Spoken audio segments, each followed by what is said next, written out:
नाज़रीन welcome back. हम बात कर रहे हैं slow down in US economy और उसका इम्पैक्ट क्या है। अब मैं आता हूं बख्शी साहब आपकी तरफ। आपके भी ख़ानदान के बहुत लोग अमेरिका में रहते हैं। अमेरिका ने हमेशा हमें बहुत बड़ा सपोर्ट दिया है।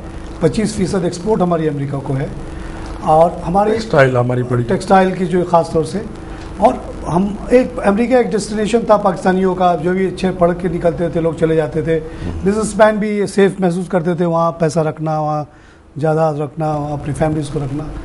अब आप बताइए कि अगर ये इस जो हम सिचुएशन डिस्क्राइब कर रहे हैं, अगर ये होगी तो इसका क्या इम्पैक्ट करेगा पाकिस्तान पे? पाकिस्तान के एक्सपोर्ट्स का क्या होगा? पाकिस्तानी एक्सपोर्ट्स तो इस वक्त बिल्कुल ही डाउन हो गई है अमेरिका की पॉलिसी के तहत, और जो अभी तालिबान की वजह से जो वहाँ एम्बार्गो लगा है उसकी वजह से जो हमारी जायज़ चीज़ें भी हैं वो भी जाने में दुश्वारी का बायस है।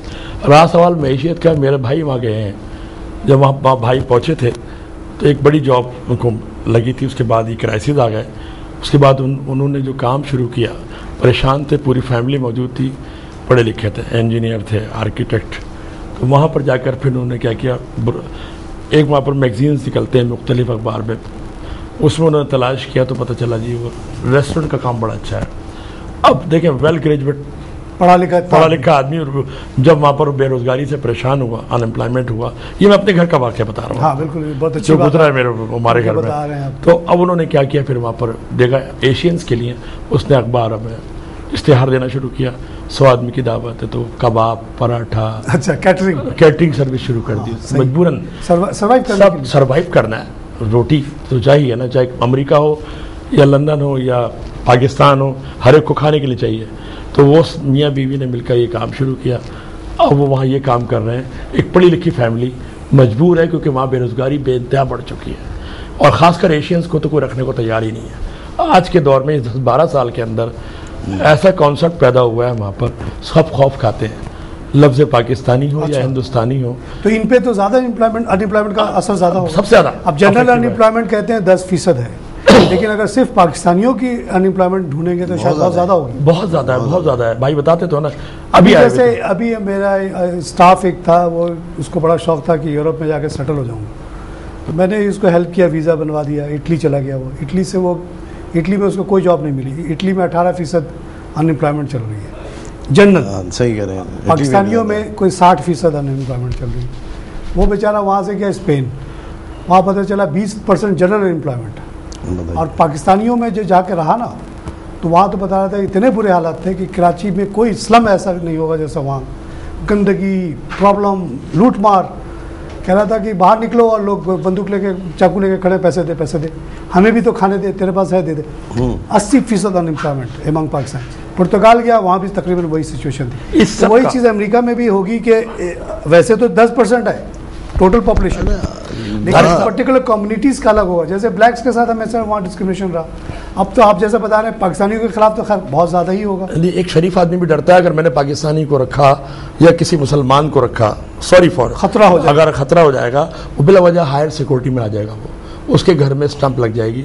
अब उसकी सर्चिंग होगी, वॉचिंग होगी, तो वो कहता है भाई मैं आपको ना पेइंग गेस्ट रखता हूँ, ना मैं आपको किसी जॉब पर रखता हूँ। अब कहीं किराएदार भी नहीं रखते होंगे। नहीं, लोग डर रहे हैं। वो लोग, वहाँ के लोग, आवाम बहुत अच्छी है, बड़ी खूबसूरत आवाम है वहाँ की। बाई नेचर अमेरिकन आवाम बहुत अच्छी है। देखिए जब पेट भरा होता है ना तो आदमी अच्छा होता है, जब पेट खाली होने लगता है ना तो वो अच्छाई कटती चली जाती है। तो वो जो अभी तक वो तो उनको वाह था, इसलिए कि पूरी दुनिया से कोई कौम अगर पूरी दुनिया से बोरो करके हाई लेवल ऑफ प्रॉस्पेरिटी पे रहे तो वो तो उसको हर चीज़ अच्छी लगेगी। लेकिन अब दुनिया अगर उसको देना बंद कर दे, और ख़ुद तो वो कुछ न गाड़ी बना पा रहे हैं, न स्टील बना पा रहे हैं, न गारमेंट बना पा रहे हैं, कोई भी चीज़ नहीं बस। अब आप बताइए कि अगर आप जीएम के, आपको मैं बना देता हूँ एमडी पूरा इंचार्ज, परवेज़ बख्शी साहब जनरल मैनेजर ऑफ कंपनी के, जीएम का बना एज ए जीएम, अब आप क्या करेंगे? यूनियन से आप बात करने जाएंगे, वो कहेगा $70 से कम लूँगा नहीं, तुम्हारी कंपनी बंद होती है तो हो जाए। $70 पर आवर, ये दुनिया भर में टेलीकास्ट हुआ। जीएम का जो जनरल मैनेजर था हाथ जोड़ता रहा यूनियन वाले से कि भाई थोड़ी से कम कर दो। उसने कहा नहीं, बड़े मेहनत से तो हमने ये हासिल किया है हक। आखिर वो कंपनी बैंक्रप्सी में चली गई, जी जी, अमेरिकन गवर्नमेंट के सपोर्ट से अभी चल रही है थोड़ा सा, लेकिन वो उसने बंद नहीं किया। तो आप जीएम परवेज बख्शी हो या इकबाल अमीन हो, क्या कर लेंगे उसमें? कुछ नहीं कर सकते जब आपके साथ जो आपका स्ट्रक्चर जो है वो इंफ्रास्ट्रक्चर हिल गया है। लेकिन अब बात पूरी दुनिया का हिला है, पूरी दुनिया का हिला है इन्हीं की वजह से, इनके टाइटैनिक की वजह से। टाइटैनिक की मैंने मिसाल इसलिए दी थी बेसिकली क्योंकि एक बड़ा ह्यूज है, इसको डूबने में बहुत टाइम लगेगा। 14,000 बिलियन की इकोनॉमी कोई नहीं है, हम लोग की इकोनॉमी 400-500 बिलियन की है, 405, वो भी कर्जों में। जापान जो है वो अभी कितना है, 4 बिलियन है, लेकिन हमारी 4-5 उससे करीब तरीन कोई नहीं है। 14,000 और उसके बाद जापान, चाइना जो है ना 4,000, जापान शायद 3,500 बिलियन, यानी 10,000 का गैप है। ये इकोनॉमी गिर रही है ना आहिस्ता आहिस्ता। इनके वही इन्होंने कहा बशीर साहब ने कि टाइटैनिक है ना, पूरे इसका गिरने से, इकोनॉमी गिरने से पूरे वर्ल्ड में, यूरोप की हालत भी यही है, वहाँ भी उसके असरात आ रहे हैं। कनाडा में ये हाल हो रहा है। ये जो पुर्तगाल और स्पेन और ग्रीस की आप सुन रहे हैं ना आजकल क्राइसिस, तो उसके बारे में ये लड़का गया हुआ था अली रजा, उसने ये बताया कि उसकी बेसिक वजह ये है कि ये अब तक तो सब कुछ अच्छा चल रहा था, दुनिया भर से पैसा आ रहा है, अमेरिकन बड़े अमीर हैं, 5,000 दे के घर मिल रहा है, सबके पास क्रेडिट कार्ड, $2-2 लाख के उसमें लिमिट्स, एक क्रेडिट कार्ड खत्म हुआ दूसरे से दूसरा ले लिया, एक आदमी के पास 10-10 क्रेडिट कार्ड रखने के लिए वो पूरा एक बैग लेके चलते थे। बिल्कुल तो वो फिर वो उनका ग्रीस जाना उनके लिए वैसे ही जैसे हमारे लिए मक्का मदीना जाना है, तो वेस्ट का वही है ना, वहाँ से स्टार्ट हुआ वेस्टर्न सिविलाइजेशन। उनको इंग्लैंड भी जाना है क्योंकि ज़्यादातर के बैकग्राउंड इंग्लैंड का है, उनको स्पेन भी जाना है, वहाँ गर्मी बहुत अच्छी होती है, बीचेस अच्छे हैं, उनको पुर्तगाल, ये सब मुल्क जो चलते थे वही अमेरिकन टूरिज्म पे चलते थे। कुछ जो जर्मनी और जापान, जर्मनी, इंग्लैंड और स्वीडन वगैरह जैसे कि मुल्क के भी जो अमीर लोग होते थे वो आते थे। अब वो जो क्रेडिट कार्ड ख़त्म हुआ, कैंसिल खत्म हो गया, तो वो टूरिज्म ही खत्म। अब ये पूरी ये 3-4 इकोनॉमी जो 60-70% टूरिज्म पे डिपेंडेंट थी, वो सूख के खत्म हो रही है। बिल्कुल सही कह रहे हैं, उसके असरात सब पर पड़ रहा है। आप देखें यूरोप में, देखें यूरोप ने हमेशा जहाँ भी दिया है, अब गल्फ में आप आए यूरोप की तरफ से, वहाँ पर सर्विसेज दी हैं, चाहे वो अमेरिका हो या इंग्लैंड हो, सऊदी अरब हो या दुबई हो, अबू धाबी हो या दूसरी कंट्रीज़ हैं, कोई तो जहाँ इन्होंने सर्विसेज बेची हैं, कोई भी बड़ी इंडस्ट्री लगा के नहीं दी इन्होंने। आर्किटेक्ट कंसल्टेंसी की कंपनियां खोली हैं इन्होंने, बैंक खोले, उसकी सर्विसेज का पैसा उठा के ले गए, और आज हालत ये है बिल्कुल डाउन पे चला गया, पूरा गल्फ नीचे है। हालांकि उसी की मईशत पे अमेरिका बहादुर पल रहा है। अगर कुछ उसके पास बचा हुआ है जिस पर उनकी, दूसरे लफ्ज़ में, आई एम सॉरी ये लैंग्वेज एक इस पर मैं अपना ज़ाती बात बताना चाहता हूँ। प्रिंस वलीद बिन तल्लाल, कुछ दिनों तक आपने उनको देखा होगा 5th richest man in the world. मैंने उनके लिए ज़ाती तौर पे काम किया, एक ही फ्लोर पे हम बैठते थे। उनके बैंक का मैं चीफ क्रेडिट ऑफिसर था, United Saudi commercial bank chairman थे वो। उनको उस ज़माने में, ये मैं बता रहा हूँ आपको, ये है 94, 95, 96, 97 तक मैं उनके साथ था। As a credit manager, as an economist, मैंने मुनासिब समझा कि मैं उनको मशवरे दूँ सही। तो मैंने उनको मशवरा दिया कि सर आप 100% इन्वेस्टमेंट अमेरिका में ना करें। उस वक्त वो लगे हुए थे, वॉल्ट डिज्नी, सिटी बैंक का अच्छा खासा उनका शेयर था, 10% शेयर के मालिक। 97 में तो बहुत ज़्यादा भरोसा था ना। हाँ, अरब तो वो कहते थे यार तारिक देख, अपने पाकिस्तान का जिक्र मत कर। हाँ, उसको पता था कि मैं पाकिस्तानी हूँ, जाहिर है मैं तो पाकिस्तान का पहले जिक्र करूँगा, किसी और का बाद में करूँगा। मैंने कहा सिर्फ पाकिस्तानी नहीं, थोड़ा सा सूडान में लगा दो, वहाँ ज़मीनें पड़ी हुई हैं, ज़मीन ले लो, छोड़ दो, आगे चल के एग्रीकल्चर पूरे लाएगा। बिल्कुल इजिप्ट में ले लो, अगर अरब बात करें थोड़ा पाकिस्तान में ले लो, मलेशिया में लगा लो। तो हंसी मजाक में इधर उधर करके उड़ा देता था। उस शख्स ने पूरी की पूरी इन्वेस्टमेंट अमेरिकन डॉलर में की, क्योंकि he was completely sold to this idea कि अमेरिका इज़ दी कंट्री। आज वो बहुत गरीब हो गया है, क्योंकि जो हाँ हमें बताता था यार, मेरा सिटी बैंक का शेयर जो मैंने उस ज़माने में उसने शुरू में लिया था शायद $10 में या $15 में, जब सिटी बैंक बैठ गया था उसने और उसके फैमिली वालों ने 1.5 बिलियन का उस ज़माने में इन्वेस्टमेंट करके सिटी बैंक को रेस्क्यू किया था और 14% शेयर हासिल कर लिए थे। अमेरिकन गवर्नमेंट के रूल के तहत उसको घटा के 9.9 पे लाना पड़ा था, क्योंकि 10% ज़्यादा आप किसी अमेरिकन कंपनी के मालिक बन नहीं, सिंगल पार्टी नहीं। मगर उसने वही चीज़ कंटिन्यू की, उसने तमाम वॉल्ट डिज्नी ये वो सब में लगाता चला गया। और वो उस ज़माने में हाँ वही जो सिटी बैंक का शेयर $40-50 का हो गया तो बहुत अमीर आदमी हो गया। अब वही सिटी बैंक का शेयर $3 का है। तो सोच लीजिए उसकी वेल्थ कहाँ गई और कहाँ आई। बिलीव असल में अरब ममालिक का जितना भी है सब लोगों का बिलीव जो अमेरिका और अमेरिकन डॉलर पे है, उनका सारा का सारा ईमान जिसे कहते हैं ना, अगर ईमान इसमें है कि बस डॉलर और अमेरिका, तो वो कहते भी हैं कि वल्ला अमेरिका। वो बात यह है कि इस सिलसिले में इतने मोहताज बन गए हैं अमेरिका के कि हर काम में अमेरिका को इन्वॉल्व कर दिया है। अपने पास उनके पास कोई फौज है, ना उनके पास कोई इंडस्ट्री है, ना उनके पास कोई दूसरे जराए, सारा का सारा पैसा सारा उठा के बाहर अमेरिका ले गए, चले गए। अब वो किसी दिन भी अमेरिका उस पैसे को खा जाएगा सीधा सीधा। ये जो इकोनॉमी बर्बाद हो जाएगी। ये जो अभी मैंने बात की ना, उनकी इकोनॉमी टोटल 14 ट्रिलियन की है, और उसका नियरेस्ट इकोनॉमी जो है वो है जापान, 4 ट्रिलियन की मिसाल के तौर पे। जैपनीज येन प्लाजा अकॉर्ड से पहले $1 का 240 मिलता था, आज कितना मिल रहा है? 86। कहाँ से कहाँ गिरा? अच्छा, जिस दिन अमेरिका, और मेरे अपनी कैलकुलेशन के मुताबिक इसको अभी 60 तक जाना है, 50-60 पे चला जाएगा येन के खिलाफ। जिस दिन 60 पे चला गया, मतलब $1 में 60 येन मिला करेगा 240 के मुताबिक। इसका मतलब कि 1/4 हो गई ना उसकी वैल्यू। उस वक्त उसकी इकोनॉमी अगर मेरे ख्याल में मिसाल के तौर पर 14,000 की थी, तो उस लिहाज से अब वो 3,500 की हो गई, अगर उस पॉइंट ऑफ व्यू से देखें। अब जब इनकी करेंसी गिरेगी, 60 पे चली जाएगी येन के खिलाफ, पाकिस्तानी रुपीज़ और यूरो वगैरह से कंपेयर करना सही नहीं, इसलिए कि ये इकोनॉमीज खुद वीक है। तो उसकी जो सोकॉल्ड जीएनपी जो है, अगर येन टर्म में देखा जाएगा तो आधी हो जाएगी, 14 से वो 7 की हो जाएगी, बिल्कुल हो जाएगी। चाइना और जापान की उसी दौरान बढ़ जाएगी। लेकिन चाइना की इस पोजीशन, वो जो गैप है ना, वो खत्म होता चला जाएगा, एक दिन वो एकदम नीचे आ जाएगा। पूरे वर्ल्ड में इस वक्त चाइना की इकोनॉमी मौजूद है, वो अपने आप को जाहिर नहीं कर रहे हैं। अब चाइना की छुपा रहे हैं। बात यह है कि जब मैं 97 में बाहर गया था, उस ज़माने के अंदर मैंने चाइना की जो है सारे के सारे टॉयज़ वगैरह वो मैंने देखे बाहर, चाइना के छोटे छोटे आइटम, बड़े आइटम सारे चाइना के थे। आज 12-13 साल हो गए इस बात को। तो मैं समझता हूँ कि इस पोजीशन को देखते हुए कि चाइना का आजकल जो हाल है पूरी मार्केट यूरोप में और ख़ासतौर से अमेरिका में, तो हर चीज़ पूरा कैप्चर किया, पूरा कैप्चर चाइना ने कर लिया है। अच्छा, चाइना इनका एक तरीके से देखा जाए तो इनका तमाम ऊपरी तौर से बात है अपनी जगह, लेकिन चाइना के पीछे अमेरिका लगा हुआ है।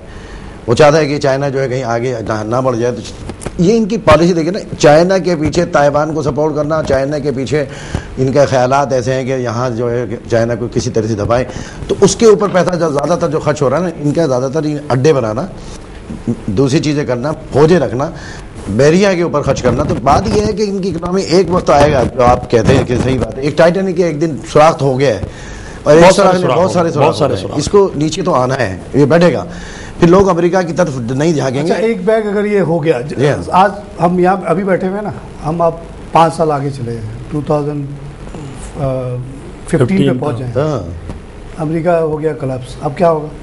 नहीं, अमेरिका कोलैप्स नहीं होगा। आप देख रहे हैं किस तरह की दुनिया। तारिक साहब, अमेरिका कोलैप्स नहीं होगा, मगर बैठ जाएगा। बैठने से मुराद ये रहेगा, चलेगा। अमेरिका बहुत कुछ है। देखिए 1947 में पाकिस्तान बना, जी, उस वक्त जो पाउंड की पोजीशन थी डॉलर टर्म में, वो एक दिन में बनने के मैं ख्याल में 2-4 महीने के बाद या 1 साल के बाद 33% एक दिन में करेंसी गिर गई उसकी। उसी के बाद गिरती चली गई। जो so called great Britain biggest, उस माने अमेरिका का इंग्लैंड का क्या मुकाबला था? कुछ भी नहीं था। तो एक बात, अमेरिका के पास nothing in front of Britain. और उसके बाद ये हुआ कि अमेरिका ऊपर चला गया, ब्रिटेन डाउन। ये बात एक अपनी जगह है कि जिस तरीके से रूस के टुकड़े हुए और सारी बात हुई, फिलहाल सामने एक देखते इकनॉमी इनकी ज़रूर बर्बाद होगी और होना है, बैठेगा। लेकिन हाँ, सुपर पावर ये कहना चाहिए कि अभी हम पेशेंट को ये नहीं कर सकते कि बिल्कुल कौन बनेगा, बन जाएगा। सुपर पावर उभर के कोई दूसरी ताकत आएगी जिसमें आप यूरो जो आगे बढ़ रहा है और इस पोजीशन में आके जो है कोई सा भी मुल्क आगे निकल सकता है। लेकिन चाइना, अच्छा चाइना जो है वो हो सकता है कि जाके चाइना भी आगे जाके इसको आगे नहीं निकलने दे रहे हैं, लेकिन चाइना भी सुपर पावर बनना चाहता है। इस तमाम सूरत हाल पे ये होगा, बिल्कुल नहीं बैठेगा अमेरिका, लेकिन गुर्बत फैल जाएगी। इससे एक फ़ायदा ये होगा कि कम से कम अमेरिका जो दूसरे छोटे ममालिक जो मुदाखलत कर रहा है, यही मैं पूछना चाह रहा था कि कल सपोज अभी देखिए अमेरिका पैक मार जाएगा। अभी आपको माने ना माने आपका खर्चा 3200 बिलियन का है, आपका टोटल टैक्स 1300 है। 500-600 बिलियन वॉर ऑन टेरर के नाम पे अमेरिका भी आपको दे रहा है, डॉलर में देता है। वो भी कब तक वो खत्म हो जाएगा तो क्या होगा आपका? वो यहाँ से अगर अमेरिकन सपोर्ट ना रहे हमारी आर्मी को और तो अगर ये जो तालिबान की जंग चल रही है उसमें तो फिर हम बड़े कमज़ोर हो जाएंगे। हमारी इंतज़ामिया को होश के नाखून लेने चाहिए और इबरत हासिल करनी चाहिए इस बड़े टाइटैनिक से। वो जब डूबेगा उससे पहले हम अपना आपको संवार लें, यही मकसद है, और सरवाइव कर लें। आप लोग अपने पैरों पे खड़ा होना सीख जाएं। आपके खासे इन्फ्लुएंस है पार्टीज में। आप लोग क्या सोचते हैं कि जब ये एक जो निज़ाम को चला रहा है वो निज़ाम से जब पूरे, आपके पास सही है कि एक दिन में नहीं होता। ब्रिटेन जब ग्रेट ब्रिटेन से स्मॉल ब्रिटेन बना एक तो टाइम डे और तारीख नहीं थी, नहीं खामोशी से वो बेसिस बंद करता चला गया। अपनी इंगेजमेंट जहाँ जहाँ थी वहाँ से खत्म। 40 से 50 साल लगे उसको। हाँ, आस्ते आस्ते करेंसी को अपनी गिराई। मैंने अभी कहा, आस्ते आस्ते करते करते वो मैंने कहा ना, जो मुल्क किराए पे लिए हुए थे उनको रिलीज किया। हाँ, रिलीज करता चला गया। एक फायदा हुआ, आगे जाके एक फायदा होगा। इसकी इकोनॉमी गिर रही है और बढ़ नहीं सकती, इसलिए कि मैंने कहा था थोड़ी देर पहले कि जगह जगह आप अड्डे बनाएंगे, जगह जगह आप अखराजात खर्चे बढ़ाएंगे। इकोनॉमी, हाँ इकोनॉमी इनकी अब जो इम्कानात नहीं नजर आ रहे कि इनकी इकोनॉमी बेहतर जो पहले थी आज से 5 साल पहले, 10 साल पहले वो नहीं होगी। कॉस्ट स्ट्रक्चर की बात की, पाकिस्तान में मैं, बख्शी और आप जैसे आदमी भी शायद $2 पर आवर पे काम करने के लिए फैक्ट्री में खड़े हो जाएंगे। मुझे दे दें $2 पर आवर, मैं करता हूँ। मुझे मजा आता है फिजिकल काम करने, गाड़ी बनाना है ना। बिल्कुल कोई उजर नहीं है, कोई उजर नहीं है। हमने वो भी मशीनों से होता है। हम मेहनत से जहाँ तक पहुँचे। जब $2 पे हम लोग काम करने के लिए तैयार हैं, वो वहाँ का वर्कर 70 मांग रहा है, तो वो गाड़ी यहाँ क्यों नहीं मैन्युफैक्चर होगी, वहाँ क्यों होगी? बहुत इसी बात है। चाइना की इकोनॉमी की जो तरक्की की वजह यही है, हर चीज वो यहाँ बना रहा है $2 में। वही चीज अगर अमेरिका में बनाएंगे तो $50 से लेकर सारी जगह मशीन से लेकर एशिया भी, पूरे ममालिक जितने भी वो सारी अमेरिकन चीजें, सारी ब्रांड वही, नाम वही है, चाइना तैयार कर रहा है ना। इसलिए कि लेबर सस्ती है, बिजली सस्ती है, और बात यह है कि जब वही वाले बकौल आपके $70 पर आवर क्यों खर्च करेगा कोई? तो आप बिजनेसमैन है ना। हाँ, आपको अगर चॉइस हो कि वही काम $70 में करवाएं या $2 में, आप बिल्कुल सही कह रहा है, ये वाली बात होगी। आपका सेल्फ इंटरेस्ट है ना। यहाँ पे कोई ये वो एंटी अमेरिकन तो हमें एक फायदा नहीं, जितने भी गरीब ममालिक है सबको फायदा पहुंचेगा। अगर अमेरिका की इकोनॉमी गिरेगी, या ना समझे कि हम कमजोर हो जाएंगे, हम लोग उठेंगे। हाँ, बल्कि हम लोग ऊपर उठेंगे, हम स्ट्रांग हो जाएंगे। अमेरिका की इकोनॉमी चाइना, इंडिया, निकलेगा। असल में इस घिरावा जो है मिल के सुपर पावर बन जाएगा। असल में चारों तरफ से लोगों जो घेर रखा है अपना घेरा तोड़ेगा, इसलिए खर्चे अखराजात कम करेगा। जब कम करेगा और इधर से निकलेगा तो हमें जो छोटे ममालिक हैं उनको ही मौका मिलेगा पनपने फूलने का। अच्छा, मिसाल के तौर पे हमारे जो खासतौर से खित्ता इंडिया, पाकिस्तान, बांग्लादेश का सार्क कंट्री, नेपाल से ले ये भूटान, नेपाल सबको मिला के जो हमने एक बनाया भाई, ये यूनिट अगर बन जाए, जैसे आपने कहा, ये सबसे बड़ा खित्ता होगा दुनिया का, एक 1.4 बिलियन पॉपुलेशन। बिल्कुल सही बात। ये एक बहुत बड़ा सुपर पावर इकोनॉमिक का बन के उठेगा, हो चुका है। साथ साथ चाइना उठेगा। अच्छा, ये मुल्क हमेशा से हम लोगों का हिस्ट्री आप देख लें, इंडिया किसी ज़माने में सेकंड बिगेस्ट इकोनॉमी दुनिया की थी, चाइना फर्स्ट इकोनॉमी थी 1750 वगैरह तक। लेकिन इससे जाके कभी अफ्रीका पे या इंडिया पे किसी पे हमने कब्जा नहीं किया। हमारे मिजाज में नहीं है कि हम पूरी दुनिया में डोमिनेट। चाइना चाहता तो बड़े आसानी से अफ्रीका पे कब्जा कर सकता था। 1750 में इतनी बड़ी उसकी नेवी थी कि वो अफ्रीका तक जाती थी। बिल्कुल कर सकता। वहाँ का जो एक रूलर था उसने वो नेवी को गर्क कर दिया, ये कह के कि मुझे टेम्पटेशन होता है इसको देख के, दिल चाहता है कि मैं कब्जा करूँ। तो हम लोग का मिजाज ज़रा दूसरे किस्म का है। हम आपसी में खुश रहें, अपनी इकोनॉमी को चलाएं, हमें कोई जरूरत पड़ी कि हम जाके अमेरिका पे कब्जा करें या ब्रिटेन पे कब्जा करें। पॉलिसी भी एक ये है कि हम ये कहते हैं, आपने आम आदमी से पूछी है कि अमेरिका की तो ये लड़ाओ और हुकूमत करो और असला बेचो और कब्जे करो, लेकिन बात यही है कि इन तमाम चीज़ों से हट के पूरे वर्ल्ड में कहीं भी आप चले जाएँ, आबादी का मैं समझता हूँ कि 95% अमन चाहता है और सुकून चाहता है और खुशी चाहता है। और वो खुशी कैसे प्यार होगी? गुर्बत फैली हुई पूरे वर्ल्ड में जो है, भूख और अफलास है, उस भूख और अफलास को ख़त्म करने के लिए ये सिलसिला, जब तक लड़ाई का सिलसिला अमन नहीं होगा, भाईचारे की नहीं होगी। बहुत अच्छी बात हो रही है, लेकिन प्रोग्राम का वक्त ख़त्म हो गया। इंशाल्लाह फिर इसी पे कुछ दिनों बाद मिलेंगे और बात करेंगे। नाज़रीन, slow down in US economy and its impact पे हमारी आपने गुफ्तगू सुनी। इसमें हमने साबित करने की कोशिश की है कि अमेरिका 1945 के बाद से जो पॉलिसी चलाता रहा है, उससे उसकी इकॉनमी बतदरीज डिक्लाइन पे जाती रही। उसके कॉस्ट बढ़ते चले गए, उसने अपनी करेंसी को बहुत ऊपर रखा, अपने खर्चात बहुत ज़्यादा रखे। नतीजा ये हुआ कि आज उसके पास इतना ज़्यादा कर्जा बढ़ गया है, जो 12,000 बिलियन अगेंस्ट 14,000 बिलियन की टोटल इकॉनमी पे। उसी के मुकाबले में अगर पाकिस्तान का देखें तो हमारी इकॉनमी तकरीबन 500 बिलियन की है और हमारे जो टोटल कर्जा जो एक्सटर्नल है वो 50 बिलियन का है। हम 10% पे हैं, वो 90% पे खड़े हैं। तो अब उनकी ऐसी पोजीशन हो गई है कि आपको पता है कि दुनिया में क्रेडिट देने का एक निज़ाम है कि हर आदमी की हैसियत को देख के दिया जाता है कर्जा। तो उसकी हैसियत के मुताबिक कर्ज़ा बहुत ज़्यादा हो गया है और मज़ीद उसको कोई कर्ज़ा देगा नहीं। इसका मतलब है कि उसकी करेंसी पे जो लोगों को एतमाद था वो ख़त्म होता जाएगा और वो करेंसी डिक्लाइन पे जाएगी।